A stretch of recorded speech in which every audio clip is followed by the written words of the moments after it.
VIP launch, 500-ലധികം പേർക്ക് ഭക്ഷണം കഴിക്കാനുള്ള ഡൈനിങ് ഹാൾ, വിശാലമായ ആംഫി തിയേറ്റർ, 200-ലധികം വണ്ടികൾക്കുള്ള പാർക്കിംഗ് ഏരിയ, 300-ഓളം സീറ്റുകളുള്ള റോയൽ ഗസിബോ, 7 ലക്ഷറി സ്യൂട്ട് റൂംസും. Contact now for booking.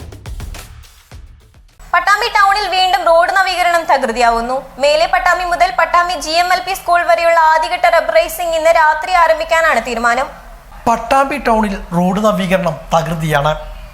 മേലെ പട്ടാമ്പി സിഗ്നൽ ജംഗ്ഷൻ മുതൽ നില ആശുപത്രി വരെയുള്ള ഭാഗത്താണ് ഇനി നിർമ്മാണ പ്രവൃത്തികൾ നടക്കാനുള്ളത്.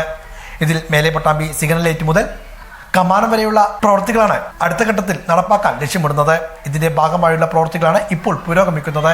മേലെ പട്ടാമ്പി മുതൽ പട്ടാമ്പി GMLP സ്കൂൾ വരെയുള്ള പാതയിൽ റബ്ബറൈസിംഗ് പ്രവൃത്തികൾ ഇന്ന് രാത്രിയോടെ ആരംഭിക്കും. നാളെ രാവിലെ ആകുമ്പോഴേക്കും ഈ ഭാഗത്തെ ആദ്യഘട്ട റബ്ബറൈസിംഗ് പ്രവൃത്തികൾ പൂർത്തിയാക്കാനാണ് അധികൃതർ ലക്ഷ്യമിടുന്നത്. ഇതിനായി ഇന്ന് രാത്രി 8 മണി മുതൽ ടൗണിൽ ഗതാഗത നിയന്ത്രണവും ഏർപ്പെടുത്തിയിട്ടുണ്ട്. മേലെ പട്ടാമ്പി മുതൽ ഗുരുവായൂർ റോഡ് ജംഗ്ഷൻ വരെയുള്ള ഭാഗത്താണ് ഗതാഗത നിയന്ത്രണം ഏർപ്പെടുത്തിയിട്ടുള്ളത്. വൈദ്യുതി പോസ്റ്റുകൾ മാറ്റുന്ന പ്രവർത്തനങ്ങളും ഇതോടൊപ്പം ഇവിടെ തകൃതിയായി നടക്കുന്നുണ്ട്.